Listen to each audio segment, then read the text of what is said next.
Hello and welcome to Abingdon Uncovered, a tale of three bridges.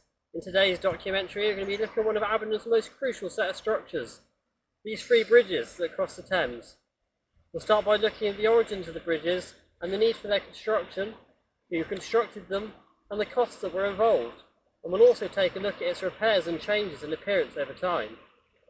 So without further ado, my name is Tom Hutt and welcome to Abingdon Uncovered, a tale of three bridges.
Our story starts here on what is now called Bridge Street. Now this street has actually had many names over the years it has stood here. The most interesting one is Burford Street. Now this name described that it was the street leading to the Borough Ford, and that ford was here where the bridges actually begin. Now it's so hard to imagine when you see the Thames today, at this deep, fast flowing part of the river, there was no more than a deep ford with an island in the middle of it, and that you had to cross this point by ferry. Only a few boats could get past here. Instead, more boats used the purpose-built Swift Ditch, which was built by the Abbey. Now, I won't go into the detail of the Swift Ditch, but please find a link in the description for a separate documentary I've done on the subject. Now, in the 1400s, a decision was made that the ford was no longer suitable and something just had to be done, and bridges were to be built. Now, the key organisation behind this was the Abingdon Fraternity of the Holy Cross. Now that was a guild of town merchants and higher-up citizens. The fraternity was founded just before 1416 and was officially incorporated into the Royal Charter in 1441. As well as wanting to improve general access to the town, you can see that one of the reasons the guild might have wanted to build these bridges is to help those wealthy businessmen that are in the guild get more money coming into the town and into their pockets. But I'm sure their priority was just to improve the town for its general population.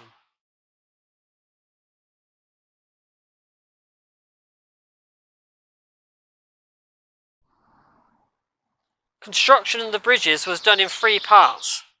The first and second bridges were built from 1416 and were completed in 1422. The first bridge is the Abingdon Bridge, which consists of 6 arches and spans from the start of Bridge Street to Nag's Head Island.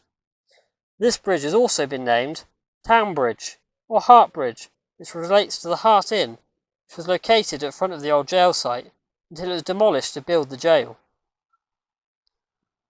Behind this bridge is also the entrance to the Sturt Street culverts. If you want to find more out about this amazing piece of the town's history, there is a link below in the description. Another interesting thing to note about this bridge is the size of the arches. Compared to Burford Bridge, these arches are absolutely tiny. This is because this isn't a navigable route of the Thames. You can only really go through here with either a small canoe or kayak. The second bridge starts on what is now known as Nag's Head Island and crosses the main flow of the Thames. It consists of one large central arch and 4 smaller arches. The bridge is called Burford Bridge. The name is not actually linked to Burford, instead it's meant to be a corruption of Borough Ford, much like Burford Street that we mentioned earlier. But until a later date, this is the last actual bridge here and sloped off down at the end. Both of these bridges were constructed of locally sourced limestone which was quarried at Beswell-Lee and Dry Sandford. Constructing these bridges was a huge task with a workforce of up to 300 workers. Now this would have been very hard work without the luxury of modern battery-powered tools and powered cranes. But the women of the town took good care of these hard workers and regularly gave them supplies of cheese, bread and cooked chicken, which actually sounds a lot like my diet now.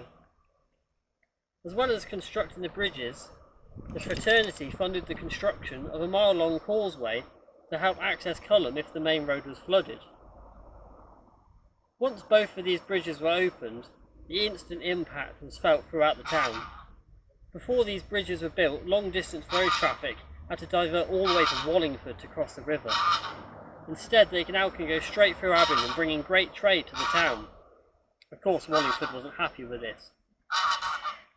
As well as the bridges on the island, in between the bridges there was 3 crofters' cottages built in the 16th century. I've never heard of a crofter before, so with a bit of research I found out that a crofter is someone who has tenure and use of the land.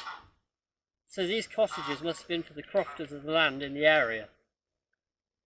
Now these cottages still stand. They were converted to the Nag's Head pub in 1856, and that is also where the island gets its name, Nag's Head Island. Abingdon's third bridge is actually quite well hidden. It's sort of a bit further down from the Thames path. You actually have to come into the trees and find it. There is no clear view of where a new bridge begins. But this is Maud Hale's bridge. There was no more construction on the main bridges until 1429. Now the widow of an Abingdon mercer, a Mrs. Maud Hales, she funded a small extension to the Burford end of the bridge, which covered a small part of floodplain that the original bridge didn't cross. Now Maud Hale's bridge consists of 3 smaller arches which you can see just behind me. These arches just helped floodwater flow through cleanly. But Maud Hale's legacy doesn't just live with this bridge. There is also a set of cottages called Maud Hale's Terrace, which are located on the bridge. I'll put a photo on the screen now for you. Now another interesting design feature I discovered about all the 3 bridges was that until 1829 they could only take one-way traffic until it was widened. So imagine the chaos halfway across someone else wants to come.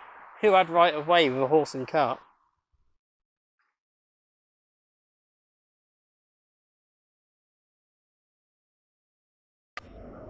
Now this set of bridges served their purpose fantastically and didn't need to be improved until 1790 when Abingdon Lock opened for the first time.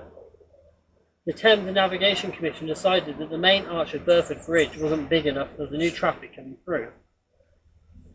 So they took the decision to widen and raise the height of the arch to what you see today.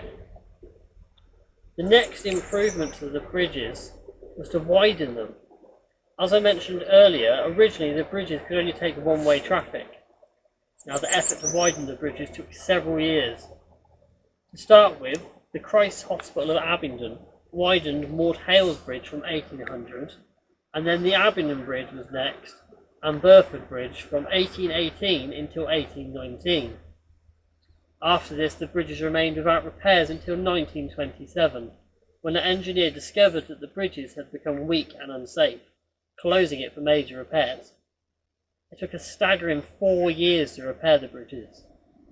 On the screen now is one photo of the bridge closed and another photo of some repairs being carried out. Now, while these repairs were being carried out, a temporary wooden structure carried traffic across the river instead. To repair the damages, the original arches were remade in concrete, and then the original stone was placed back on top to keep the original medieval look, like you see today. But as of 2021, new repairs are needed. There is a new weak spot on the bridge, and traffic has been slowed down to one lane to take the strain off of this one spot. I don't see this being the last of repairs. Every year, more traffic and HGVs use this bridge every day, causing much more stress on the bridge, but only time will tell. And that brings us to the end of this documentary. I hope you have enjoyed learning about Abingdon's 3 bridges, and I hope you have learnt something new. I know from researching this, I certainly found out a lot of interesting facts about the bridges that I never even knew. So if you've enjoyed this video, please hit the like button and comment if you have something to add to the story of the bridges. And if you haven't already, subscribe to the channel for even more documentaries coming soon. Thank you for watching Abingdon Uncovered.